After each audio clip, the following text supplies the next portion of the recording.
Who the fuck do you think you are? Look, I'm not gonna take long here. Quite honestly, I'm trying to get back to binging Stranger Things and watching my favorite terrorist, Monkey D. Luffy. Because yeah, I feel that way after this week. Speaking of terrorists, President Maduro was captured this week. ICE agents are gunning people down in Seattle and Minneapolis, Minnesota. Yes, the same state in which that senator was erased. Remember that? And currently, there is a budding idea sprouting up on the internet in which people are advising that we should do a tax exemption protest in response to everything. I'm Limitless Eli Will, and this is this week's diary, episode 9. Now, this is one form of protest I can agree with. It's not performative. It's actually taking action in a way most people can just do. And it calls out the massive gutting the IRS went through last year. When protests happen, shit happens. I feel the need to be very clear about what those ramifications might be. Let's get into it. A tax protest could be effective, but not everyone is able to do this without a second thought. Tax liens are real. And if you have a real asset, you want to be very careful about participating in something like this. This creator named Robuilt told me about a concept, amongst other things, called a bonus depreciation deduction. If you're interested, you can find their video in the comments below. Bonus depreciation essentially allows you to take the depreciation of your asset or your home and basically kick the can, like the government does, on your W-2 taxes.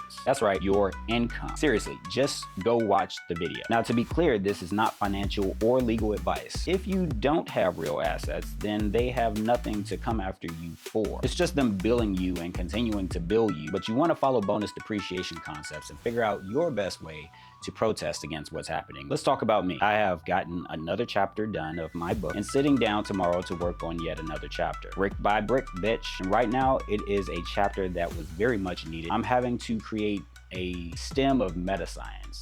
And one character is the leading expert in this book's universe on that science. So think physics meets metaphysics meets magic meets psychology. Yeah, that's what I'm having to wrestle with. You can imagine how much I was procrastinating on even creating an intro to this character. I've also started 2 other inserts this week that establish very important scenes to the protagonist's backstory. And while none of these things have fully been completed, I am glad that I've started them because your boy was feeling major imposter syndrome this week. Brain be like, who the fuck do you think you are? But brain also be like, yo, you know you're the only one that can tell this story, right, dog? I'm sorry for acting up. Getting an entire universe out of your mind and on paper takes a level of self-reflection that I've not entered before. Who the fuck do you think you are? There are parts where I'm like, I don't have a clue. And everyone's going to think I'm a fraud. But you know, I'm hoping that the story will tell itself at some point. As long as I just keep putting pen to paper, these characters and the story will start telling itself the way it needs to be told. Because you know me, the shit got a message. Yay, we're at the end.